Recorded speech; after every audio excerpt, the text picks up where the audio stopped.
Hello दोस्तों, स्वागत है आपका आपके अपने चैनल दी एग्जाम हेल्पर में। तो दोस्तों, आज के इस वीडियो में हम टॉप 50 कंप्यूटर जीके का पार्ट 11 करने वाले हैं।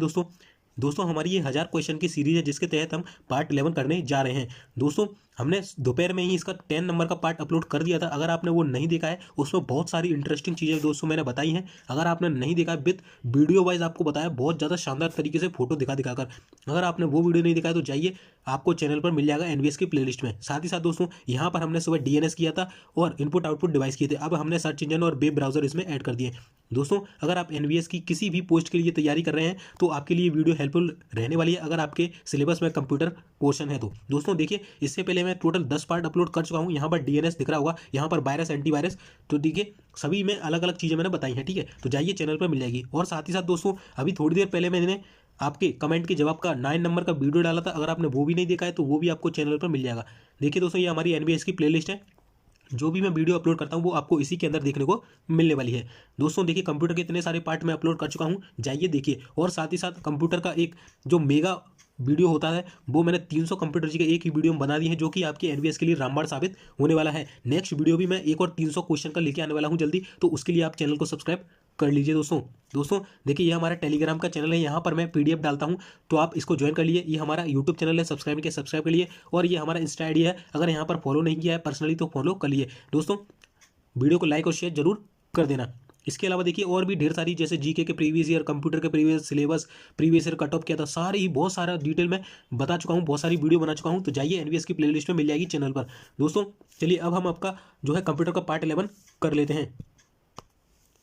दोस्तों वीडियो में आगे पढ़ने से पहले बता दूं, दोस्तों आपकी एग्जाम डेट आउट हो चुकी है। अगर आपने ये वीडियो नहीं देखा तो ये भी आपको चैनल पर मिल जाएगा, जिसमें आपकी सभी post wise exam date out हो चुके हैं। दोस्तों अब आपको क्या करना है, अब आपको जो है ज़्यादा से ज़्यादा मॉक टेस्ट देना है। आपने जितना पढ़ना था पढ़ लिया, और आप अगर मॉक टेस्ट नहीं दे रहे हैं तो आप मान के चलिए अपने साथ धोखा कर रहे हैं, क्योंकि मॉक टेस्ट से ही आपको पता चलेगा कि आपके कितने मार्क्स आ रहे हैं, आपकी गलती कहाँ हो रही है, आपका कौन सा टॉपिक या कौन सा सेक्शन अभी कमजोर है जिसे और इंप्रूव करने की जरूरत है। तो दोस्तों उसके लिए टेक्स्ट बुक लाया है आपके लिए, टेक्स्ट बुक पास, जिसके तहत आपको देखिए 24 से 28 फरवरी तक एक स्पेशल ऑफर चल रहा है, जिसमें 1 साल वाला जो कोर्स है यानी कि 12 मंथ का जो कोर्स है वो 18 मंथ पे मिल रहा है, यानी कि 6 मंथ एक्स्ट्रा आपको वैलिडिटी मिल रही है। अगर आपको दोस्तों ये परचेस करना है तो टेक्स्ट बुक की ऐप जो है डाउनलोड कर लीजिए, लिंक आपको वीडियो के डिस्क्रिप्शन में मिल जाएगा। और हमारा अगर कूपन कोड आप B1NW47 अपलोड करते हैं इसको, तो आपको 10% डिस्काउंट या 50 से 60 रुपये तक का डिस्काउंट देखने को मिल जाएगा। देखिए इसके अंतर्गत आपको क्या क्या मिल जाता है, तो 480 से ज़्यादा एग्जाम कवर होते हैं, 36,000 से ज़्यादा मॉक टेस्ट, 9,000 से ज़्यादा PYQ। इसके में देखिए मंथली, ईयरली और लाइफ टाइम पास मिलता है। आपको जो परचेस करना है कर लीजिए। देखिए इतनी सारी एमटीएस की पोर्ट्स जो है इसके अंदर कवर की जाती हैं। दोस्तों अगर देखिए इसके अंदर एनबीएस के अलावा SSC, railway, bank, state exam, देखिए कितने सारे एग्जाम इसके अंतर्गत कवर किए जाते हैं। दोस्तों अगर आपको परचेस करना है तो ये हमारा कूपन कोड है, इसको अप्लाई कर देंगे तो देखिए 399 आपको दिख रहा है, यहाँ पर देखिए 349 हो जाएगा जब आप अप्लाई कर देते हैं डिस्काउंट के बाद। दोस्तों जाइए और अवेल कर लीजिए, इसको अभी ऑफर चल रहा है कितना, 18 मंथ वाला, तो जाइए अवेल कर लीजिए। चलिए अब हम क्वेश्चन कर लेते हैं। दोस्तों हम हमेशा की तरह अपने सबसे पहले शॉर्टकट की कर लेते हैं, जो हम 5 शॉर्टकट की डेली करते हैं। दोस्तों हमने 10 पार्ट अपलोड करते हैं जिसमें 50 तक हम करा चुके हैं। अब हम आपको 50 से 60 तक करवाने वाले हैं, और ये जो लिखे हैं आपको इनका रिवीजन करना है। मैं आपको स्क्रीन रोक दूंगा तो आपको पॉज करना है और आपको 1 बाय 1 से रिवीजन करके ही आगे बढ़ना है, जिससे आपको हमेशा के लिए याद हो जाए। दोस्तों बहुत ही ज़्यादा मोस्ट इंपॉर्टेंट जो फुल फॉर्म है मुझे आपकी शॉर्टकट की है, ठीक है। इसके अलावा देखिए कुछ इंपॉर्टेंट बताना चाहता हूँ मैं, ये आपको करेक्शन करना होगा। आप मैंने जो पढ़ाया था आपको थोड़ा सा करेक्शन है। जैसे सीब्रेन जो है आपका सर्वप्रथम दिखाई देने वाला पर्सनल कंप्यूटर वायरस था, कहाँ पर, भारत में दिखाई देने वाला पर्सनल कंप्यूटर वायरस था।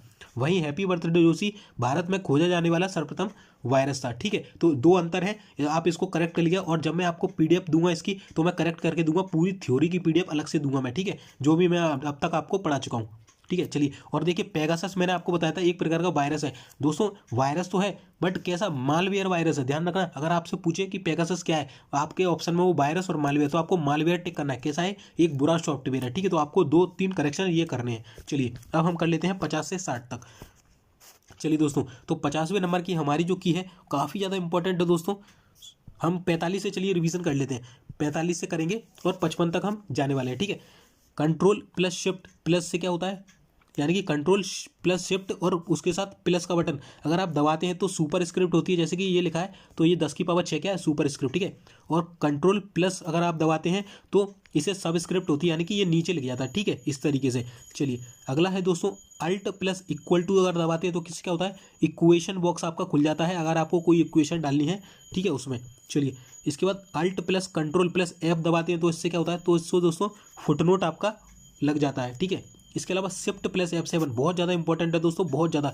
शिफ्ट प्लस F7 ये दोस्तों इससे क्या होता है, तो इससे थिजोरस खुलता है आपका, यानी कि जो भी आपको आइटम चाहिए बाहर से वो चीज़ें मिल जाती हैं। मैं आपको अभी इसका फोटो दिखाने वाला हूँ किस तरीके से ये होता है। चलिए अगला है, ये भी काफ़ी इंपॉर्टेंट है कि अगर आपको मैक्रोस ऐड करना है तो शॉर्टकट की क्या है, तो अल्ट प्लस F8 अगर आप दबाते हैं तो आपका मैक्रोस ऐड हो जाता है, ठीक है। चलिए दोस्तों अगला है अल्ट कंट्रोल प्लस S अगर आप दबाते हैं तो इससे क्या होता है, तो स्प्लिट अ विंडो और रिमूव द स्प्लिट व्यू, यानी कि जो ये पूरी एक विंडो दिख रही होगी आपको इस तरीके से, ये पूरी, ठीक है। अगर आपको इसको बीच में से दो पार्ट करने हैं तो आप क्या दबाएंगे, alt plus control plus S, और इसको हटाना है तो फिर से वही दबा देंगे तो हट जाएगा, ठीक है। तो यही है ये चीज़, ठीक है। चलिए अगला है 52 है, कंट्रोल प्लस 9 दबाते हैं तो इससे क्या होता है, तो दोस्तों एक्सेल में जो वर्तमान पंक्ति होती है वो हाइड हो जाती है, यानी कि छुप जाती है। मान के चलिए एक्सेल में इतनी सारी है, 1 2 और ये इस तरीके से, तो 1 2 3 है, अगर आप इस पे हो और अगर कंट्रोल 9 दबा देते हैं तो ये पंक्ति गायब हो जाएगी, यहाँ से हट जाएगी, ठीक है, इस तरीके से। चलिए अगला है, काफ़ी इंपॉर्टेंट है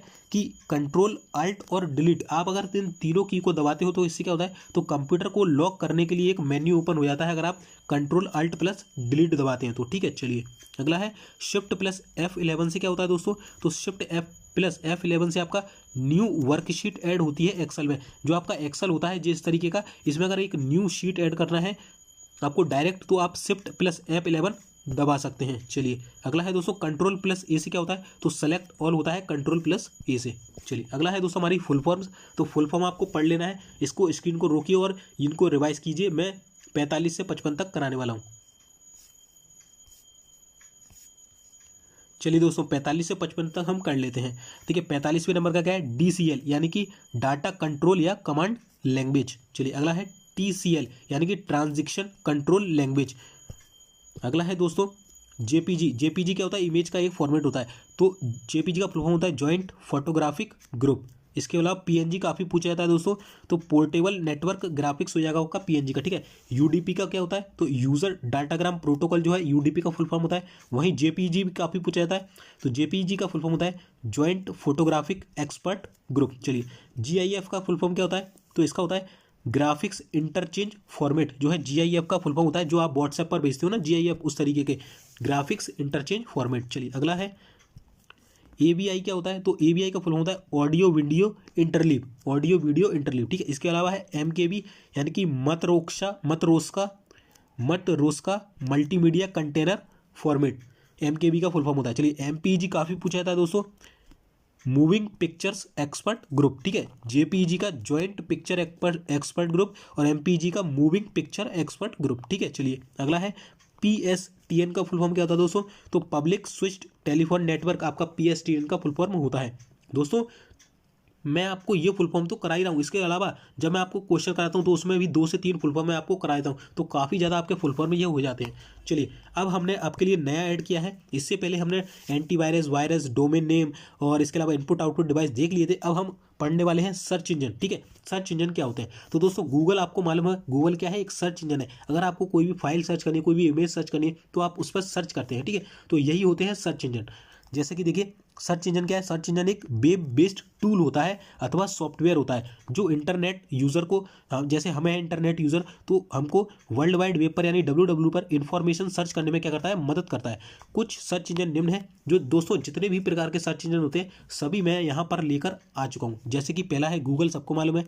एक है वेब क्राउलर, वेब क्राउलर जो है सबसे ज़्यादा इंपॉर्टेंट है, क्योंकि ये वर्ल्ड का फर्स्ट सर्च इंजन था, यानी कि विश्व का पहला सर्च इंजन जो था वो था वेब क्रॉलर, ठीक है। चलिए अगला है Kumamu.com। दोस्तों ये काफ़ी इंपॉर्टेंट है क्योंकि इसे 26 जनवरी 2021 को लॉन्च किया गया था और ये भारत का अपना नया सर्च इंजन है। आपसे पूछा जाएगा Kumamu.com क्या है, तो भारत का अपना एक नया सर्च इंजन है जिसे 26 जनवरी 2021 को लॉन्च किया गया था। चलिए अगला है याहू, सबको मालूम याहू सर्च इंजन है। बाइडू एक सर्च इंजन है। बिंग एक सर्च इंजन है। यांडेक्स एक सर्च इंजन है। अल्टा विस्टा सर्च इंजन है। आस्क सर्च इंजन है। इसके अलावा देखिए और भी हैं, AOL आपका सर्च इंजन है। डकडगो काफ़ी पूछा जाता है, डकडगो एक आपका सर्च इंजन है। MSN काफ़ी पूछा जाता है, MSN एक सर्च इंजन है।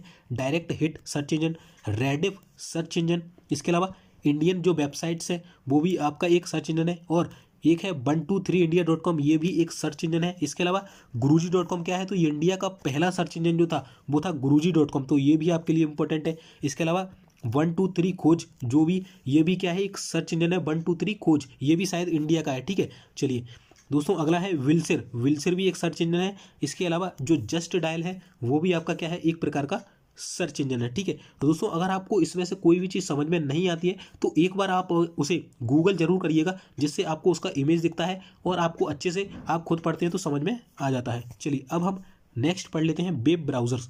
वेब ब्राउजर क्या होता है, चलिए ठीक है, तो यह एक एप्लीकेशन सॉफ्टवेयर है। सबसे पहले तो आपको यही देखना है कि वेब ब्राउजर क्या होते हैं, तो एक प्रकार के एप्लीकेशन सॉफ्टवेयर होते हैं। जैसे गूगल क्रोम क्या है, एक एप्लीकेशन सॉफ्टवेयर है। ठीक है, चलिए तो एक क्वेश्चन ये हो गया। इसके अलावा एक एप्लीकेशन सॉफ्टवेयर जो आपको कंप्यूटर के इंटरनेट से जोड़ता है।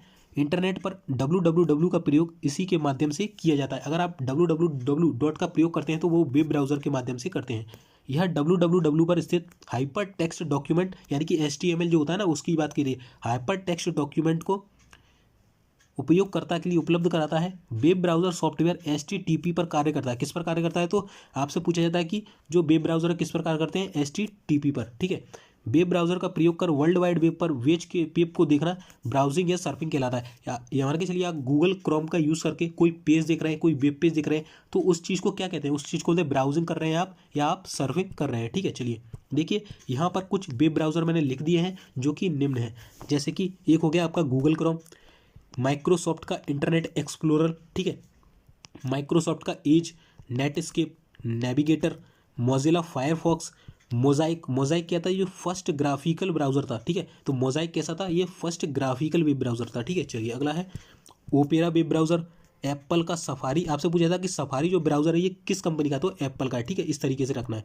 चलिए अगला है दोस्तों कॉन्करर, लिंक्स करके, नेक्सस और अमेजोन सिल्क, ये सब आपके क्या है, एक प्रकार के वेब ब्राउज़र हैं। दोस्तों इसके अलावा अगर कोई चीज़ रह जाती है ना, वेब ब्राउज़र है, सर्च इंजन, तो मैं आपको क्वेश्चन के माध्यम से करा दूंगा। ठीक है दोस्तों, चलिए हमारे सब कुछ हो गया है, अब हम अपने क्वेश्चन जो है स्टार्ट कर लेते हैं।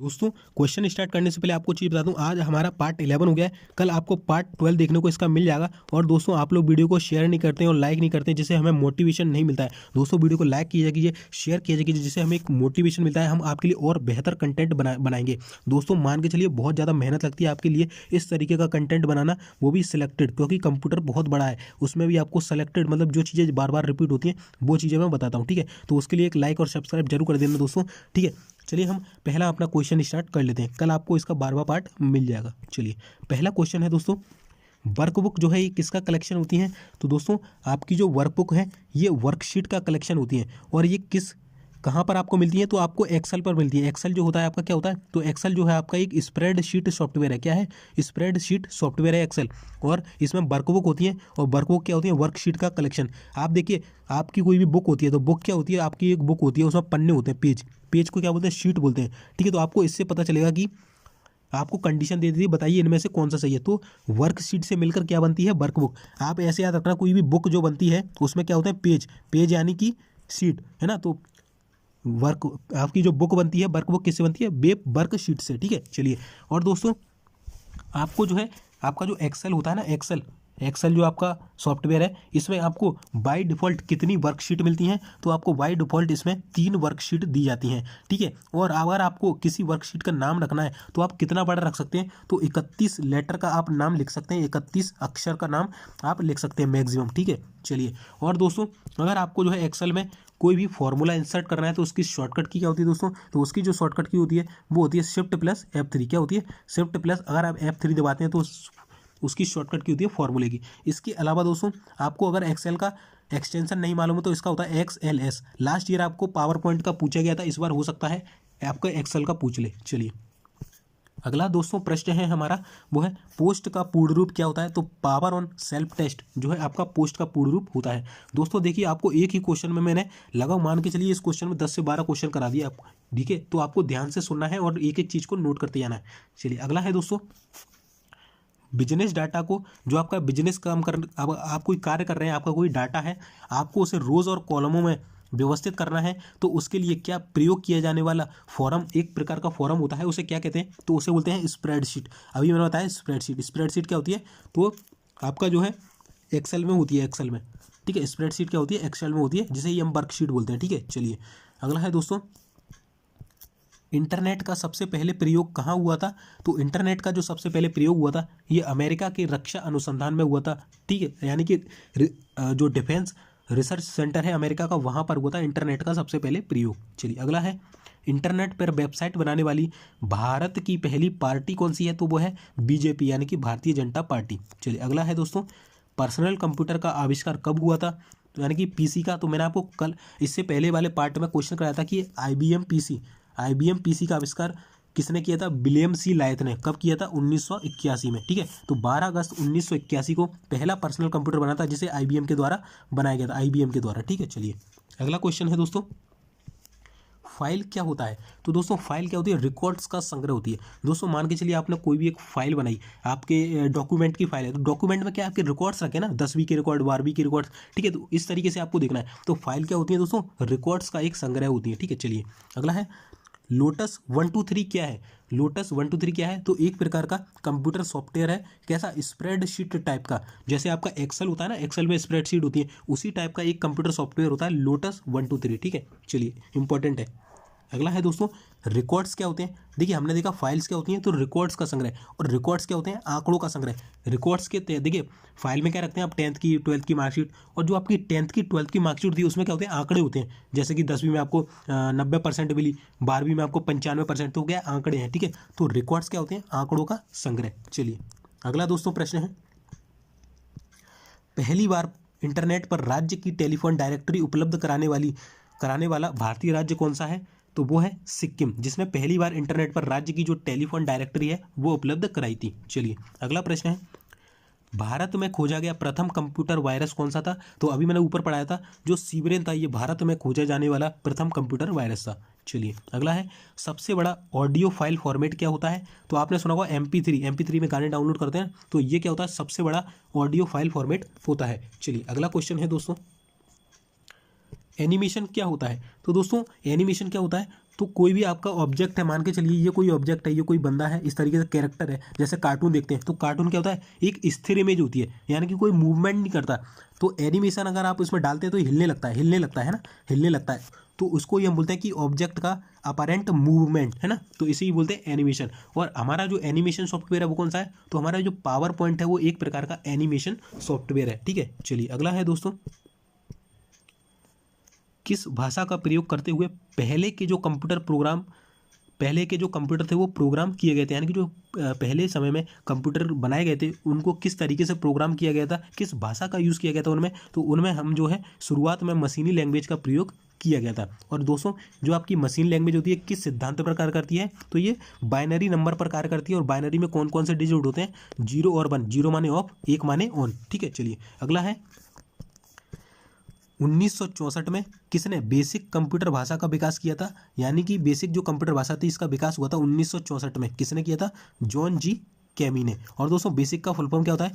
Beginners all purpose symbolic instruction code. ठीक है, मैं आपको इसको करा चुका हूँ। ठीक है दोस्तों, अगर बात करें, अगर आपको कोई भी जो हाई लेवल लैंग्वेज सीखनी है, जैसे कोबल हो गई, फॉर्ट्रैन, पास्कल, अगर आपको कोई भी चीज़ सीखनी है तो जो बेसिक भाषा होती है इसे क्या माना जाता है? नींव का पत्थर माना जाता है किसी भी भाषा को सीखने के लिए। ठीक है, चलिए अगला है दोस्तों, पास्कल क्या है? तो दोस्तों पास्कल क्या है? कंप्यूटर की एक भाषा है, कैसी? हाई लेवल है, जिसका विकास 1971 में निकोलस वर्थ ने किया था, जो कि किसके लिए किया था? शिक्षण कार्यों के लिए किया गया था। ठीक है, तो पास्कल क्या है? कंप्यूटर की एक भाषा है, कैसी भाषा है? हाई लेवल, जिसका विकास 1971 में किया गया था निकोलस वर्थ के द्वारा, शिक्षण कार्यों के लिए इसे यूज़ किया गया था। आपसे पूछा जा सकता है कि पास्कल का जो यूज़ है वो क्या है? तो शिक्षण कार्यों के लिए, एजुकेशन का वर्क के लिए। ठीक है, चलिए अगला है, छोटे बच्चों को ग्राफिक रेखानुकृतियों की शिक्षा देने के लिए कंप्यूटर में किस भाषा का प्रयोग किया गया था? यानी कि जो छोटे छोटे बच्चे होते हैं उनको आकृतियों के माध्यम से शिक्षा देने के लिए एक भाषा डेवलप्ड की गई थी, उसका क्या नाम था? तो उसका नाम था लोगो। चलिए अगला है दोस्तों,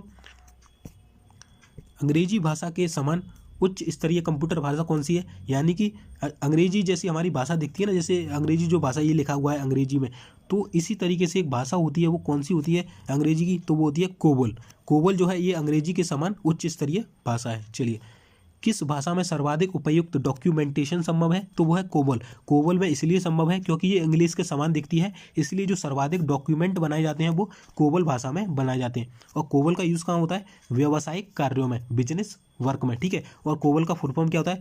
कॉमन बिजनेस ओरिएंटेड लैंग्वेज।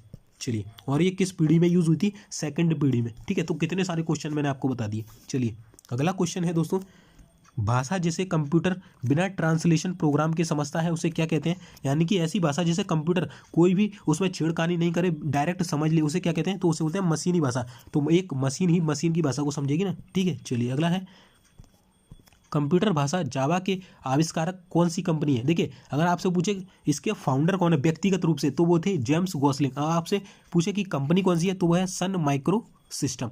चलिए, और जावा कैसी भाषा है? तो इंटरनेट के लिए प्रयुक्त होती है जावा, ठीक है। चलिए, अगला देखिए क्वेश्चन है, मल्टीमीडिया वेब पेज, वेबसाइट और वेब आधारित एप्लीकेशन विकसित करने के लिए सबसे लोकप्रिय भाषा कौन सी है?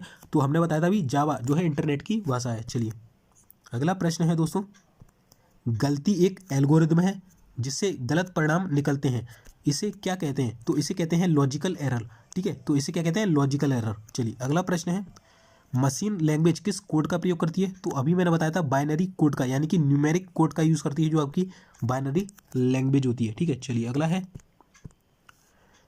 किसी कार्यालय में कार्यरत कई कंप्यूटरों को जोड़ने की विधि क्या कहलाती है? तो मान के चलिए कोई एक ऑफिस है बहुत सा बड़ा, जैसे आप एनबीएस में काम करने जा रहे हैं, तो एनबीएस काफ़ी बड़ा परिसर होता है, उसमें यहाँ पर आपके घर होते हैं, है ना, इस तरीके से बीच में स्कूल का ऑफिस होता है, यहाँ बच्चे रह रहे हैं, ठीक है, यहाँ अदर ऑफिस है, यहाँ मेस बनी हुई है, ठीक है। तो इस तरीके से, तो यहाँ बोला गया है कि किसी कार्यालय में कार्यरत कई कंप्यूटरों को जोड़ने की विधि क्या कहलाती है? तो उसे हम बोलते हैं लैन, ठीक है। यहाँ भी है, यहाँ भी कंप्यूटर, यहाँ भी कंप्यूटर, सबको जोड़ना है, तो उसके लिए जो विधि होती है उसे बोलते हैं लैन, यानी कि लोकल एरिया नेटवर्क, ठीक है।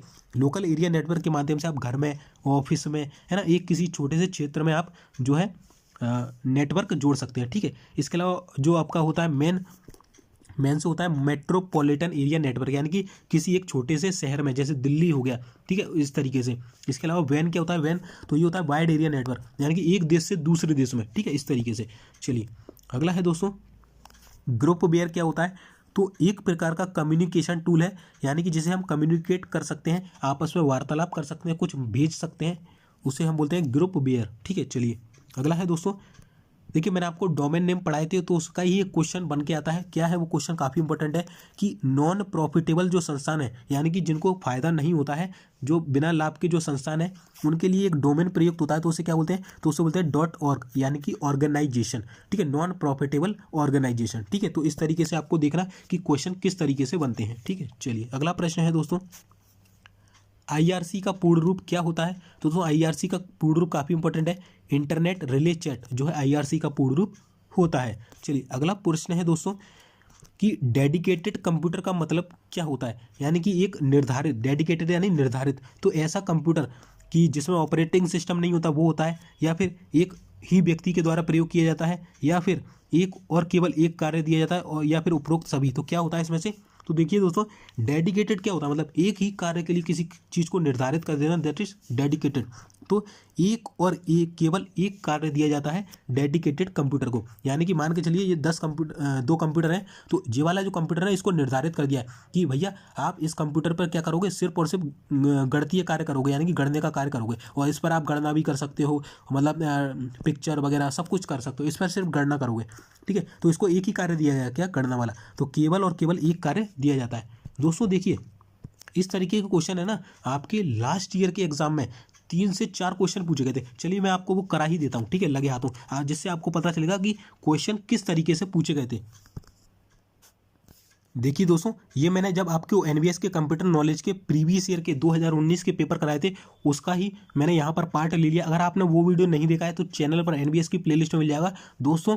उसमें बिल्कुल तरीके से बताया गया मैंने कि किस तरीके से क्वेश्चन पूछे थे, किस किस सेक्शन से पूछे थे, उनका लेवल क्या था, पूरा मैंने डिटेल में बताया। दोस्तों जाइए वो वीडियो देखा, अगर आपने अभी तक नहीं देखा तो, ठीक है, चैनल पर वो वीडियो मिल जाएगा, NBS computer previous year paper, ठीक है। चलिए देखिए, ये क्वेश्चन पूछा गया था आपसे कि निम्नलिखित में से किसे प्रोसेसिंग के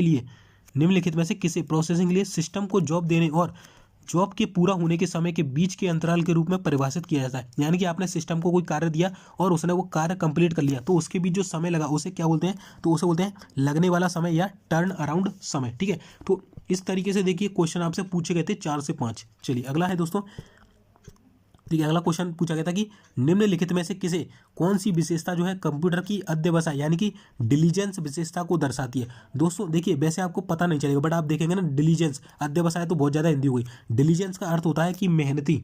आप अगर इसको सर्च करेंगे कि डिलीजेंट का मतलब क्या होता है गूगल पे जाके, तो आपको मतलब चलेगा मेहनती, मेहनत करने वाला। तो देखिए, तो निम्नलिखित में से कौन सी विशेषता जो है कंप्यूटर की डिलीजेंस विशेषता दर्शाती है, यानी कि मेहनती चीज होगी। देखो तो मेहनती, देखिए हम देखते हैं क्या है, तो देखिए बिना थके या नीरसता से घंटों तक काम कर पाना, तो यही तो है मेहनती चीज होना। ठीक है, तो यही हमारा आंसर हो जाएगा। ठीक है, चलिए अगला दोस्तों हमारा क्वेश्चन था,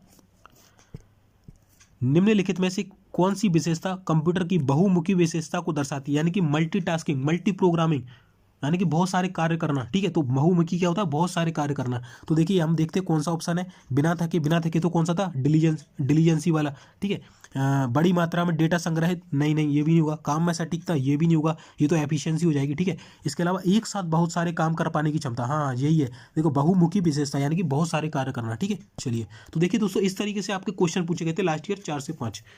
अगला है दोस्तों, कंप्यूटर किसी इंसान की तुलना में बहुत तेज गति से काम करता है। कंप्यूटर की इस विशेषता को किस नाम से जाना जा सकता है, सटीकता नहीं, बहुआयामी ये तो अभी पढ़ा था, अध्यवसाय नहीं ये तो बिना थके, तो बहुत तेजी से काम करता है, दैट मीन दक्षता, एफिशिएंसी से कार्य करता है। चलिए देखिए दोस्तों, आपके MS एक्सेल के देखिए कितने खतरनाक खतरनाक क्वेश्चन आपसे पूछे गए थे, ये भी मैं आपको कराने वाला हूँ जल्दी। ठीक है, चलिए तो दोस्तों आपको समझ में आ गया होगा कि इस तरीके से कितने सारे क्वेश्चन पूछे गए थे, इसका आंसर हो जाएगा सी वाला। ठीक है, चलिए अगला है दोस्तों, IBM PC80, IBM PC80 में 80 का पूर्ण रूप क्या होता है, तो एडवांस टेक्नोलॉजी हो जाएगा, international business machine personal computer advance technology. चलिए अगला है, MS वर्ड के किस टैब में थिसॉरस ऑप्शन होता है। ठीक है, तो अभी मैंने बताया था इसकी शॉर्टकट क्या होती है, शिफ्ट प्लस F7 अगर आप दबाते हैं तो आप थिसॉरस पहुंच जाएंगे। और इसको ये MS वर्ड के किस टैब में मिलता है, तो रिव्यू टैब में मिलता है। चलिए मैं आपको इसका फोटो दिखा देता हूँ। देखिए दोस्तों आपको ये MS वर्ड दिख रहा होगा, MS वर्ड खुला हुआ है ये पूरा। ठीक है, यहाँ पर देखिए आपको टैब दिखेंगे, ऊपर जो दिख रहे हैं ये टैब होते हैं इस तरीके से, home, insert, page layout, reference, mailing, review और व्यू। तो अब जब रिव्यू में जाएंगे ना, रिव्यू वाले में देखिए, रिव्यू वाले में तो आपको देखिए यहाँ दिखेगा spelling and grammar check, research और थिसॉरस। ठीक है, तो यहाँ पर आपको दिखती है डिक्शनरी। ठीक है, इसको हम इसके अलावा ट्रांसलेट है। ठीक है, न्यू कमेंट आपको ऐड करना है तो यहीं से ऐड करते हैं। ठीक है, तो आपसे इस तरीके से क्वेश्चन पूछता है कि बताइए कौन सी चीज़ हमें MS वर्ड के किस सेक्शन में मिलेगी। तो दोस्तों जब मैं आपको MS वर्ड, MS एक्सेल और पावर पॉइंट कराऊंगा तो आपको बिल्कुल फोटो के माध्यम से बताऊंगा कि कौन सी चीज़ को क्या बोलते हैं, कौन सी चीज़ कहाँ मिलती है। ठीक है, तो वीडियो काफ़ी इंटरेस्टिंग होगा वो, तो उसके लिए चैनल को सब्सक्राइब कर लीजिए और हमारे डेली कंप्यूटर के वीडियो को देखना ना भूलें। चलिए हम नेक्स्ट क्वेश्चन कर लेते हैं। तो दोस्तों आई होप आपको समझ में आ गया होगा कि MS वर्ड के किस टैब में मिलता है थिसॉरस, रिव्यू टैब, शॉर्टकट की क्या है, शिफ्ट प्लस F7। इसके बाद है AI यानी कि आर्टिफिशियल इंटेलिजेंस की कोर भाषा कौन सी होती है, तो जो लिस्प होती है इसकी कोर भाषा होती है, जिसकी मदद से आप आर्टिफिशियल इंटेलिजेंस सीखते हैं। ठीक है, तो लिस्प होती है, लिस्प का फुल फॉर्म क्या होता है, लिस्ट प्रोसेसिंग। चलिए अगला है दोस्तों, देखिए मैंने आपको एंटीवायरस और वायरस काफ़ी कराए थे, अब यहाँ पर देखिए 2 एंटीवायरस निकल कर आ रहे हैं एक्स्ट्रा, तो मैं आपको क्वेश्चन के माध्यम से करा देता हूँ। देखिए क्विक हील और K7 टोटल सिक्योरिटी क्या है, आपने इनके नाम सुनेंगे, तो ये एक प्रकार के क्या है, एंटीवायरस सॉफ्टवेयर है। ठीक है, चलिए अगला है, किसी भी कंटेंट को कॉपी करने के बाद, मान के चलिए आपने कोई कंटेंट कॉपी किया तो आप उसको कितनी बार पेस्ट कर सकते हैं, एक बार कॉपी करके, तो अनेकों बार। आपने एक बार कॉपी किया और कई बार, मतलब 100 लाखों हजारों बार उसे कॉपी कर सकते हैं। ठीक है, चलिए अगला है, सिम का पूर्ण रूप क्या होता है, तो सब्सक्राइबर आइडेंटिटी मॉड्यूल जो है सिम का पूर्ण रूप होता है। अगला है दोस्तों, यदि कंप्यूटर प्रोग्राम बिल्कुल रुक जाए तो वापस विंडोज़ में आने के लिए कौन सी दबानी होगी, तो मैंने बताया था आपको ऊपर कंट्रोल प्लस आल्ट प्लस, अगर आप डिलीट दबाते हैं तो आप जो कंप्यूटर लॉक होता है उस वाले मेन्यू के सेक्शन में पहुंच जाएंगे। तो अगर आपका कंप्यूटर प्रोग्राम बिल्कुल रुक गया है, अगर आप कंट्रोल अल्ट प्लस डिलीट दबाते हैं तो आप विंडोज़ के सेक्शन में पहुँच जाएंगे। चलिए अगला है, आपको अगर ये नहीं समझ में आ रहा तो आप एक बार खुद से यूज़ करके देखिएगा, तो आपको अच्छे से समझ में आ जाएगा। चलिए अगला है दोस्तों वीडियो अच्छा लग रहा है वीडियो को लाइक करना, चैनल पर नए चैनल को सब्सक्राइब जरूर कर देना। किसे डेकोरेटिव टेक्स्ट कहा जाता है, जिसे एक डॉक्यूमेंट में जोड़ा जा सकता है। तो दोस्तों जो आपका वर्ड आर्ट होता है ये एक प्रकार का डेकोरेटिव टेक्स्ट होता है जिसे हम डॉक्यूमेंट में जोड़ सकते हैं। और ये आपको कहाँ मिलता है, तो MS वर्ड के जो इंसर्ट टैब होती है आपको उसमें ये देखने को मिलता है। चलिए अगला है दोस्तों, निम्न में से कौन सी केबल तकनीक इलेक्ट्रिकल सिग्नल को ऑप्टिकल सिग्नल्स में परिवर्तित करती है, तो वो है फाइबर ऑप्टिक्स। ठीक है, जो फाइबर ऑप्टिक्स है ये आपके इलेक्ट्रिकल सिग्नल्स को ऑप्टिकल सिग्नल्स में परिवर्तित करती है। चलिए अगला है, मल्टी प्रोसेसिंग किसके द्वारा होती है, यानी कि जो मल्टी प्रोसेसिंग होती है वो किसके द्वारा होती है, तो एक से अधिक प्रोसेसर के द्वारा होती है आपकी मल्टी प्रोसेसिंग। अगला क्वेश्चन है दोस्तों, किसी डॉक्यूमेंट के बॉटम में जाने के लिए कौन सी शॉर्टकट की यूज़ की जाती है। तो मैंने आपको बताया था कि अगर आपको मान के चलिए ये डॉक्यूमेंट है, अगर आपको यहाँ जाना है तो आप कंट्रोल के साथ होम दबाएंगे तो आप डायरेक्ट यहाँ पहुँच जाएंगे, और अगर आपको यहाँ जाना है एंड में तो आप कंट्रोल प्लस एंड की दबाएंगे तो आप एंड में पहुँच जाएंगे। मैंने आपको ये शॉर्टकट की में करा रखा है ऑलरेडी। चलिए अगला है, वर्ड प्रोसेसर और स्प्रेडशीट किसके उदाहरण हैं, तो ये एक प्रकार के एप्लीकेशन सॉफ्टवेयर होते हैं। आपके जो MS वर्ड है, MS पावर पॉइंट है, MS एक्सेल है, ये क्या एक प्रकार की एप्लीकेशन है, जैसे आपके मोबाइल में डाउनलोड होती है ना एप्लीकेशन, उसी प्रकार की। यूट्यूब क्या है, एक एप्लीकेशन है। उसी प्रकार से वर्ड प्रोसेसर और स्प्रेडशीट क्या है, एप्लीकेशन सॉफ्टवेयर है। ठीक है, आपसे पूछेगा ये किस किस्म के सॉफ्टवेयर हैं, तो एप्लीकेशन। चलिए अगला है, क्वेरी लैंग्वेज किस पीढ़ी की लैंग्वेज है, तो आपकी जो क्वेरी लैंग्वेज है ये चौथी पीढ़ी की लैंग्वेज है। अगला प्रश्न है, इंटरनेट सेवाएं टेलीफोन नेटवर्क के वायर्स पर डेटा संचारित करके प्रदान की जाती हैं, तो इस प्रणाली में किसका उपयोग किया जाता है, यानी कि इंटरनेट जो सेवाएं आपकी जो आपका टेलीफोन नेटवर्क होता है उसके वायर पर डेटा संचारित करके प्रदान की जाती हैं, इस प्रणाली को क्या बोलते हैं, तो इसे बोलते हैं हम डिजिटल सब्सक्राइबर लाइन यानी कि DSL। ठीक है, चलिए अगला है, सी भाषा में रिलेशनल ऑपरेटर की संख्या कितनी होती है, तो आपकी जो सी भाषा होती है इसमें रिलेशनल ऑपरेटर की जो संख्या है वो होती है 6। चलिए अगला है, शब्द पुश और पॉप किससे संबंधित है, तो आपका स्टैक से संबंधित है। पुश और पॉप इस तरीके से वो स्टैक बनते हैं जिसमें होते पुश होना और पॉप होना। ठीक है, ये बहुत ज़्यादा डिटेल में मैं नहीं जा रहा हूँ, आपको बस इतना रखना है कि आपसे पूछा था कि पुश और पॉप किससे संबंधित है, तो स्टैक। चलिए अगला है, सी भाषा का विकास किसके द्वारा किया गया था, तो जो डेनिस रिचि थे आपके, इसके द्वारा जो है सी भाषा का विकास किया गया था। और सी कैसी है, उच्च लेवल लैंग्वेज है। ठीक है, लिनक्स के पहले कौन सा ऑपरेटिंग सिस्टम था, तो लिनक्स के पहले जो था आपका यूनिक्स ऑपरेटिंग सिस्टम था। चलिए अगला है, एक फ्लॉपी डिस्क में क्या होता है, तो आपकी जो एक फ्लॉपी डिस्क होती है इसमें वृत्ताकार ट्रैक्स और सेक्टर होता है, जो मैंने आपको कल दिखाई थी फ्लॉपी डिस्क इस प्रकार की। यहाँ पर देखिए कुछ इस तरीके से गोला बना हुआ था, है ना, तो वृत्ताकार ट्रैक्स और सेक्टर होता है। और दोस्तों फ्लॉपी कितने साइज़ की होती है, 2 साइज़ की होती है, 3.5 इंच और 5.25 इंच। ठीक है, 5.25 इंच। इसकी स्टोरेज क्षमता कितनी होती है, 1.44 MB। इसकी कितनी होती है, 1.2 MB। ठीक है, कल मैंने आपको डिटेल में बताया था, अगर आपने नहीं देखा है तो जाइए वीडियो देखिए, मैंने आपको फोटो के माध्यम से बताया था। ठीक दोस्तों, अगला क्वेश्चन है कि CMOS से क्या तात्पर्य, यानी कि CMOS का फुल फॉर्म क्या होता है। दोस्तों इसका फुल फॉर्म होता है complementary metal oxide semi conductor, ये आपका फुल फॉर्म होता है CMOS का। दोस्तों CMOS क्या होता है, तो आपके जो कंप्यूटर होता है उसकी जो बैटरी होती है ना, वो जिससे CPU चलता है, इससे आपकी CPU में जो घड़ी होती है ना, वो घड़ी जब ही चलेगी जब आपकी CMOS बैटरी सही काम कर रही होगी, यानी कि कॉम्प्लीमेंट्री मेटल ऑक्साइड सेमीकंडक्टर। चलिए मैं आपको इसका फोटो दिखा देता हूँ। देखिए दोस्तों इस प्रकार की होती है CMOS बैटरी, ये गोल बटन होता है। ठीक है, इस तरीके से। और ये देखिए इसका CMOS होता है कॉम्प्लीमेंट्री मेटल ऑक्साइड सेमीकंडक्टर। यहाँ पर लगती है आपकी CMOS, जो आपका वो होता है ना मदरबोर्ड, उस सेक्शन में लगती है आगे, जिससे आपकी घड़ी वगैरह चलती है कंप्यूटर में। चलिए दोस्तों हमारा आखिरी प्रश्न है कि जो पिक्सल होता है वो क्या होता है, तो कलर्स का एक कॉम्बिनेशन होता है जो आपका पिक्सल होता है। ठीक है, पिक्सल का कलर का कॉम्बिनेशन, जो आपकी इमेज बनी होती है वो किससे बनी होती है, पिक्सल्स से बनी होती है। दोस्तों यहाँ पर हमारा 11वें नंबर का पार्ट कंप्लीट होता है, कल आपको इसका 12वें नंबर का पार्ट मिल जाएगा। दोस्तों इससे पहले काफ़ी वीडियो हम बना चुके हैं, चैनल पर आपको मिल जाएंगे NVS की प्ले लिस्ट में, अगर नहीं देखी है तो जाइए देखिए। बाकी तब तक के लिए जय हिंद, जय भारत।